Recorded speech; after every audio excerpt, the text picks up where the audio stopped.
like, what are we? I don't know. Here's another one. This is actually from Sky News, and this is a little bit more lighthearted. And this is why I titled the show "Bitcoin is for the People," because he doesn't directly say this, but he says it. So let's play this one here. This is from, I don't know where Sky News is from. England, maybe? Australia? I don't know. But let's watch this. This is, again, a little bit more lighthearted. I'm not going to get fired up after watching this. Hopefully. The moment as we speak, and the big trigger for that yesterday was the appointment, or the announcement of the appointment of who Donald Trump will be picking for SEC chair. That's the Securities and Exchange Commission. Paul Atkins, who's a sort of crypto-friendly appointment, replacing Gary Gensler, who is seen as not particularly crypto-friendly. And Kay, in the last few months since the election, it has surged by 48%. A snapshot there that people think the Trump administration is going to be more pro-crypto, not just in the Biden administration, but then the first Trump administration. It's up 140% this year. But that chart was important to show because it's up many multiples in the last few years, and the people that have made a fortune in it have made enormous fortunes from very little numbers. So, only a quick extra point I just say about that is it's not like it's created equality, Bitcoin, clearly. But there's a difference to when we see house prices surge or stock market surge, where the people that get more wealthy tend to be the CEOs of this world, the establishment figures who are already quite wealthy. What Bitcoin has done, it has made extraordinarily wealthy individuals out of sort of disruptors and people from different walks of life. And in that sense, you would say it's good. It's not creating equality per se, but it's less bad than a surge in the wealth of people who are already wealthy.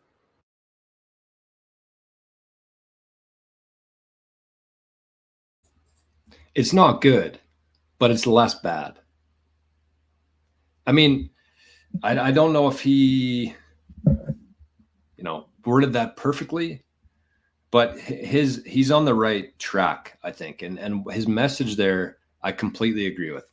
And he said, usually when housing prices, when gold, when these different assets, when stocks go up, it's usually the rich that gets richer because they are the ones who hold these assets. And a lot of them, you have to be some sort of accredited investor. You have to have X amount of down payment. You already have to have wealth to become wealthy.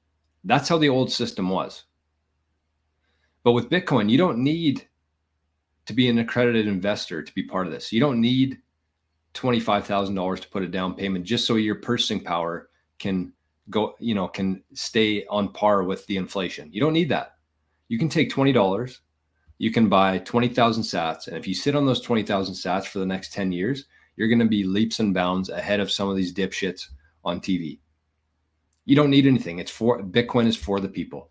And the other part of that I wanted to mention was that he said that typically when stuff like this happens, it is the rich people who get richer. But with Bitcoin, it's the disruptors. It's the disruptors who are getting rich here. And so it sounds pretty good right now. It's fun to do a little TV clip on it. But you have to watch this thing play out over these next couple decades. And the disruptors who are holding the Bitcoin right now in any sort of amount, again, 1 Bitcoin, 50 million sats, 1 million sats, 200,000 sats. In a couple decades from now, the disruptors, us, the people who are holding Bitcoin right now, are going to be the ones with influence in the future. And what does the world look like when it's a whole bunch of rich people who can print money and who get value from assets going up? What does that world look like? Versus a world where the disruptors, the average person, the people who believe in truth, transparency, and freedom, when that power shifts from those reptiles to the disruptors, how much different does the world look at that point? And yes, it's going to take a while to play out, but Bitcoin is for the people, and the future of Bitcoin and the future of our society with Bitcoiners in charge with influence is going to look night and day compared to what it is today. The system we have now is very manipulative, very controlled, very closed source. And we're going to move into a world as the wealth transfers from that group to the disruptors, to the people who want open source, freedom, transparency, honesty, the world looks completely different. So that's what excites me most about Bitcoin, is not just my personal holdings, but the fact that I know who's holding Bitcoin right now. I know the kind of person who's holding Bitcoin right now. He called them disruptors, but it is a totally different mentality of Bitcoin. And somebody in the chat earlier said that Bitcoin's not a currency, it's money. I don't think it's either of those two things. I mean, that's what we're going to use it for, but Bitcoin itself is just a completely different system. That's what it is. It's a completely different mentality and a completely different lifestyle. And that's what I failed to grasp, I think, for the first couple of years while I was in Bitcoin, was that this thing isn't just a money. It's not just an investment. This is a whole different way of looking at things in the world. And to me, it's logic. To me, it's common sense. This is how things should have always been. But when you give a small group of people the ability to create money, things go south. And it leads us to where we are today. And thank God for Bitcoin. And thank God that people, the disruptors of the world, as he called them, are going to be the ones who hold influence in the future. So there's my rant for today. Alan Howick is here to disrupt. I love that. Me too. Me too. Fuck that system. So, I mean, we started the show on a very positive note. We end the show on a very positive note. I'm going to catch up a little on the chat here. And then we're going to... Oh, there we go. We got some sats from South Africa. 100 sats from Nick in South Africa. Thank you, Nick. Appreciate that. I hear Arnie walking around.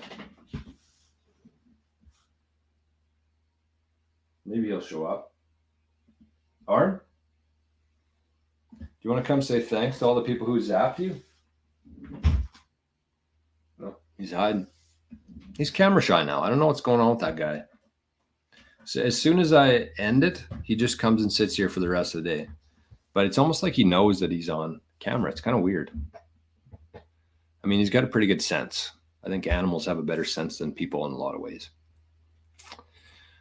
Okay, so sorry about those rants. I got a little bit carried away with the financial advisors maybe. But, you know, I call it as I see it. Raven. And it's going to be it's going to be interesting to see how that whole thing plays out. Like with the financial advisors in the next decade or so. It's going to be very interesting. I think that there are financial advisors who are already into Bitcoin. I know a few of them myself, and who are doing the right thing for their clients. And I think that they are going to be the ones that are around in 10 years from now. And I think if you think about it that way, if you think about it through that lens, if you're on the side of like Bitcoin is either going to 0 or $1 billion, if you understand that, like if you understand that this thing either fails or it succeeds, and let's go on to the assumption that it succeeds. So I think that that's going to be the main difference over this next decade for success and failure. The financial advisors who fail to adopt Bitcoin and embrace Bitcoin are going to fail. The ones who do embrace it, do have the best interests for their clients, are going to be the ones that are around. Because it's not like we're just going to have Bitcoin and everything else dies. That's not how it's going to work. There's still going to be a need to manage wealth and assets, and Bitcoin's going to be a big part of that. But that's financial advisors. Then you think about businesses. Businesses who fail to embrace, adopt, and hold Bitcoin on their balance sheet are going to fail. And it's not so much like accepting right now. I don't think that that's the biggest aspect here. I think it's the businesses who are turning their profits and their balance sheet into Bitcoin. Those are going to be the ones who succeed in 10 years from now. So we got financial advisors, we got companies, and countries is going to be the exact same thing. The countries who embrace this technology, embrace this asset, make it easy for their citizens to use, to hold, to transact, to eliminate the tax on that, those are going to be the countries that are around in 10 years from now and add Bitcoin to their balance sheet. The companies like Chile, the companies like France, the companies who are trying to stop Bitcoin are not going to be around in 10 years. So that's going to be the difference in every aspect of society. The people who, and individuals, it's going to be no different. And I don't wish that any individual will fail. I think that even in a sense of people who are the last to adopt Bitcoin are still going to benefit from Bitcoin. But the ones who are here today are going to be the ones who have influence in the future. So I think for this next decade, we're going to see that really go like this. And the difference there of the path is going to be embracing Bitcoin and not embracing Bitcoin. For financial advisors, for companies, for countries, and for individuals, it's going to be the exact same throughout. And Bitcoin is going to be the variable.